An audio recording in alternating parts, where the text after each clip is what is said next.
ہر نفس کو چاہیے کہ وہ دیکھے کہ کل کے لیے، مستقبل کے لیے اس نے کیا تیاری کر رکھی ہے، کل کے لیے اس نے آگے کیا بھیجا ہے۔ یعنی کل سے مراد مستقبل سے مراد، فیوچر سے مراد دنیا کی نظر میں تو بس آگے کی زندگی۔ کوئی بچپن میں ڈاکٹر بن رہا ہے، کوئی آدمی اپنے بچوں کو ڈاکٹر بنا رہا ہے، تو اس کو فیوچر، آگے کی جو موت سے پہلے کا فیوچر ہے اسی کی فکر ہے۔ کیوں ڈاکٹر بنا رہا ہے؟ فیوچر اچھا ہو جائے۔ کیوں انجینئر بنائے؟ فیوچر اچھا ہو جائے۔ کیوں تاجر بنا رہا ہے؟ اس کا فیوچر اچھا ہو جائے، یہ بھی خوش رکھے، یہ بھی خوش رہے، ہم کو بھی خوش رکھے۔ اتنا ہی سوچ رہے ہیں، ہمارا فیوچر اتنا ہے، حالانکہ ہم مسلمان ہیں، ہمارا ایمان ہے کہ مرنے کے بعد ایک زندگی شروع ہوگی، ہمیشہ ہمیشہ کی زندگی، کبھی ختم نہیں ہونے والی۔ اذا السماء انفطرت، جب آسمان پھٹ پڑے گا، وَإِذَا الْكَوَاكِبُ انتثرت، وہ دن جب سارے ستارے ٹوٹ پڑیں گے، وَإِذَا الْبِحَارُ فُجِّرَتْ، سارے سمندر اکٹھے کر کے ایک کر دیے جائیں گے، وَإِذَا الْقُبُورُ بُعْثِرَتْ، اور جتنے لوگ قبروں میں ہیں سب کو اٹھایا جائے گا۔ عَلِمَتْ نَفْسٌ مَّا قَدَّمَتْ وَأَخَّرَتْ، ہر انسان جان لے گا کہ اس نے کیا آگے بھیجا ہے اور کیا چھوڑا ہے پیچھے۔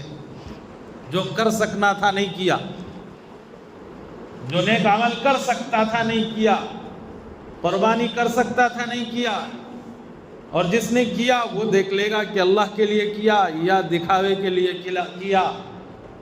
جس نے نماز پڑھی وہ دیکھ لے گا کہ اللہ کے لیے پڑھا یا لوگوں کے لیے پڑھا، دکھاوے کے لیے پڑھا۔ ہر عمل وہاں نظر آ جائے گا، اس کا نتیجہ نظر آ جائے گا۔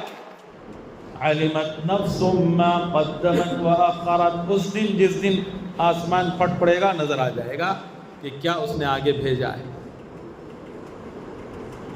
لیکن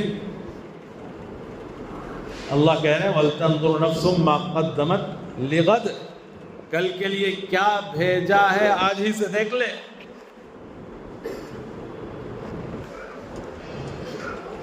یا ایھا الانسان ما غرک بربک الکریم، اے انسان کس چیز نے تجھ کو رب کریم سے دھوکے میں ڈالا ہے؟ کس چیز نے تجھے دھوکے میں ڈالا ہے؟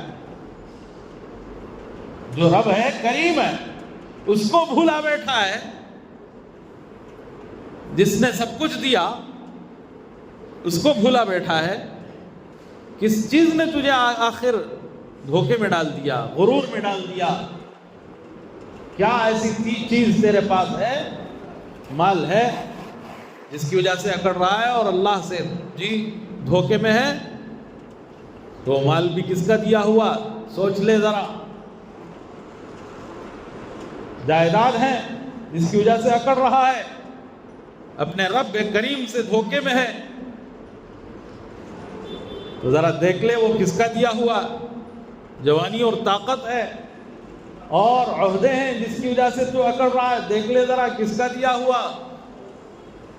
یا ایھا الانسان ما غرک بربک الکریم الذی خلقک، جس نے تجھ کو پیدا کیا، فسواک، برابر برابر پیدا کیا، فعدلک، اعتدال رکھا، ایسا نہیں کہ ایک ہاتھ بڑا ایک ہاتھ چھوٹا کر دیا، ایک پیر بڑا ایک پیر چھوٹا کر دیا، بال بھی برابر برابر اللہ تعالیٰ سب کے برابر اگا رہے ہیں، ایسا نہیں کہ ایک طرف سے بڑے ایک طرف سے چھوٹے ہو۔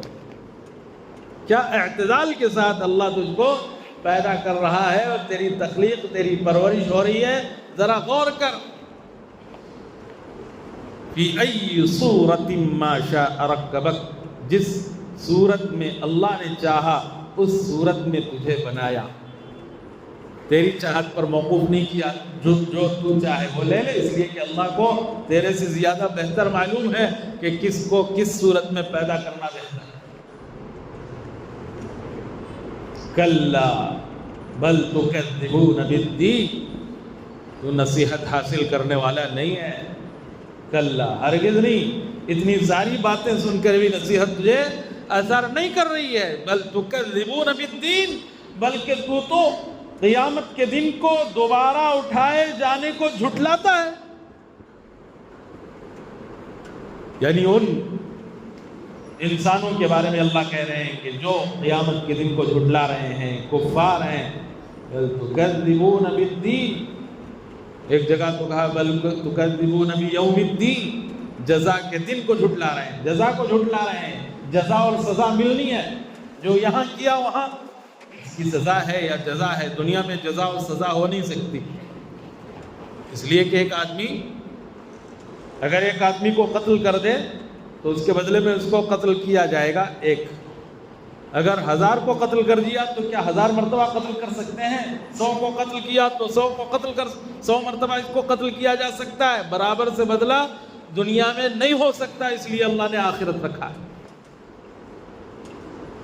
ایک آدمی نیکیاں کر رہا ہے اور دوسرے کو سمجھا رہا ہے، اسے نمازی بنایا، تیسرے کو، چوتھے کو، پانچویں کو، ہزاروں آدمیوں کو اس نے سنت سکھایا، کوئی دعا سکھائی جس کی وجہ سے ہزاروں آدمی اس دعا کو سیکھ کر کے عمل کرنے لگے زندگی بھر، اور دوسرا آدمی خود عمل کر رہا ہے. دونوں کا ثواب ایک جیسا نہیں ہو سکتا. اسے اربوں خربوں دینا دنیا میں نہیں دے سکتے. اس لیے آخرت ضروری ہے. اچھے عمل کا بدلہ بھی دنیا میں نہیں دیا جا سکتا، آخرت ضروری ہے. اور برے عمل کا بدلہ بھی دنیا میں نہیں دیا جا سکتا، آخرت ضروری ہے. اس لیے ہر انسان کو چاہیے کہ دیکھے کہ کل کے لیے وہ کیا بھیجا ہے. وَلْتَنْظُرْ نَفْسٌ مَا قَدَّمَتْ لِغَدٍ وَاتَّقُوا اللَّهَ، اور اللہ سے ڈرے اور تقوی اختیار کرے. اس لیے کہ تقوی سارے اعمال کی جڑ ہے. اگر تقوی، اللہ کا ڈر، خوف اپنے اندر پیدا کرے، دین پر چلنے کا جذبہ پیدا کرے تو ہر عمل میں دل لگتا ہے. ورنہ کھیل کود میں دل لگتا ہے. دیکھا نہیں 2 دن پہلے کھیل کود میں وہ جو غیر کر رہے ہیں ہمارے مسلمان بھی کر رہے ہیں. ان جیسے کپڑے پہن کے مسجد کو بھی آ رہے ہیں. کتنے لوگ ہیں، کتنے لوگوں کی جان چلی گئی کھیل کود کے پیچھے پڑ کے. اگر وہ جیتا ہے، اگر کوئی جیتا، پیسے کما رہا ہے، لوگوں کو کیا ملنے والا ہے؟ جو وہاں جا کر اپنی جان دے دی، 10-15 جانیں چلے گئی. اور اس میں بہت سے لوگ مسلمان بھی ہمارے اس میں گھرے ہوئے. اکابر سے پوچھا گیا تھا، حضرت مفتی عبد الرحیم صاحب لاجپوری رحمۃ اللہ علیہ سے آج سے 40-50 سال پہلے فتویٰ پوچھا گیا تھا، کرکٹ دیکھنا جائز ہے یا ناجائز ہے؟ حضرت نے کہا جائز نہیں ہے، اس لیے کہ اس میں انہماک ایسا آدمی کا لگتا ہے کہ جس کی وجہ سے نمازیں آدمی چھوڑ دیتا ہے. ایسا کھیل جو آدمی کو نمازوں سے غافل کر دے. وہ یہ سوچتا ہے ایک اور بال دیکھ لیں، شاید کہ چھکا لگ جائے، شاید چوکا لگ جائے، شاید وکٹ چلا جائے، ہمارا جو ہے وہ خوشی ہو جائے گی. اس خوشی کے ساتھ جا کے نماز پڑھیں گے. کیا ہے؟ کیا مل گیا؟ کیا جنت کی ٹکٹ مل گئی؟ یا کہ اگر تمہاری ٹیم ہار گئی تو کیا جہنم لکھ دیا گیا؟ نعوذ باللہ. جس کی وجہ سے پریشان. نمازوں میں بھی آیا تو جلدی جلدی ختم ہو جائے، امام صاحب جلدی ختم کریں تاکہ جا کے دیکھیں کیا ہوا حال. نعوذ باللہ. تو جو نمازوں سے غافل کرے، ایسا لہو، ایسا لعب، ایسا کھیل جو نمازوں میں بھی دل لگنے نہ دے، عبادات میں، اور جس کی وجہ سے تصویر تو آدمی دیکھ ہی رہا ہے اور درمیان میں عورتوں کی تصویریں دیکھتا ہے. کہاں سے جائز ہو جائے گا یہ کھیل دیکھنا جائز؟ کتنے مسلمان کوئی پتہ ہی نہیں، غیروں کو دیکھا جو جیسا کر رہا ہے ہم نے کر لیا. یا ایھا الانسان ما غرک بربک الکریم، اے انسان رب کریم سے کیا چیز ہے جس نے تجھے دھوکے میں ڈالا ہوا ہے؟ ذرا غور کر کہ میں کیوں آیا ہوں دنیا میں.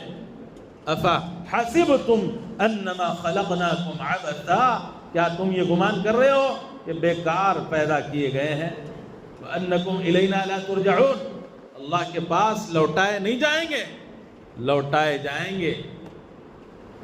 بلکہ نصیحت سننا ہمارے لیے بہت بار اور گرا گزرتا ہے۔ بڑے بڑے اکابر علماء کو لا رہے ہیں، کیوں؟ تاکہ شاید کہ ان کی وجہ سے کوئی ایک بات ہمارے دل کو اثر کر جائے، ہماری زندگیوں میں سنتیں آ جائیں، ہمارے زندگیوں سے فیشن اور لہو لعب کا جو جذبہ ہے وہ ختم ہو جائے، تقوی پیدا ہو، دین کا جذبہ پیدا ہو، اللہ کے نام پر اپنی جان مال قربان کرنے کا جذبہ پیدا ہو۔ آگے پتہ نہیں کیا حالات آنے والے ہیں، کیا کیا قربان کرنا پڑے گا۔ تو یہ جو آج اور کل ہمارے لیے، کل اور پرسوں جو ہمارے لیے قربانی کے ایام آ رہے ہیں، یہی بتانے کے لیے کہ جانور کو قربان کرنے کو کہا جائے۔ جانور کو قربان کرنا عبادت، جب اپنے خواہشات کو قربان کرنے کو کہا جائے، خواہش کو قربان کرنا عبادت۔ جس وقت جس چیز کو پیش کرنے کے لیے اور قربان کرنے کے لیے کہا جائے، اس چیز کو لگا دینا، اس میں اللہ کی رضا حاصل ہوتی ہے، اس سے جنت ملتی ہے، اور اس سے جہنم سے آدمی نجات پاتا ہے، آخرت کی کامیابی ہمیشہ ہمیشہ کی اللہ تعالی عطا فرماتے ہیں۔ چنانچہ صحابہ نے رسول اللہ صلی اللہ علیہ وسلم سے پوچھا، ما هذه الاضاحی یا رسول اللہ، یہ قربانیوں کا کیا مقصد ہے یا رسول اللہ، کہاں سے اس کی اصل ہے؟ سنت ابیکم ابراہیم، آپ نے فرمایا تمہارے باپ حضرت ابراہیم علیہ السلام کی سنت ہے، انہوں نے اپنے بیٹے کو ذبح کیا تھا۔ ذبح کیا تھا کا مطلب انہوں نے تو چھری چلا دی۔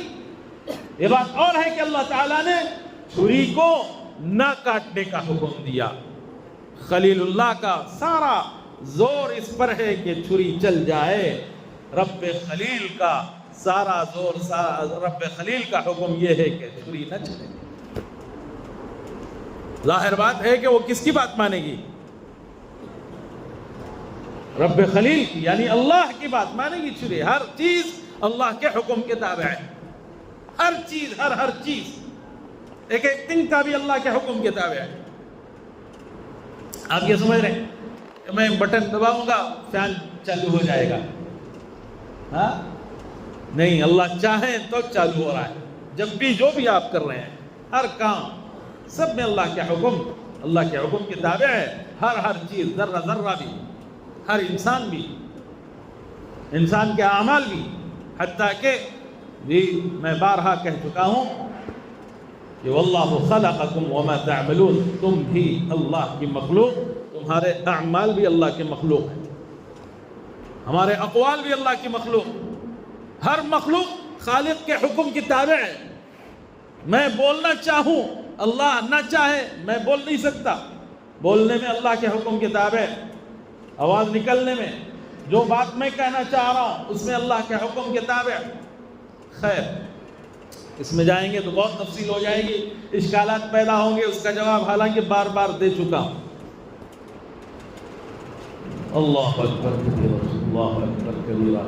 تو یہ بات کہ میں یہ کہہ رہا تھا کہ نبی اکرم صلی اللہ علیہ وسلم نے فرمایا یہ سنت ابیکم ابراہیم، تمہاری یہ قربانیاں تمہارے باپ ابراہیم علیہ السلام کی سنت ہے۔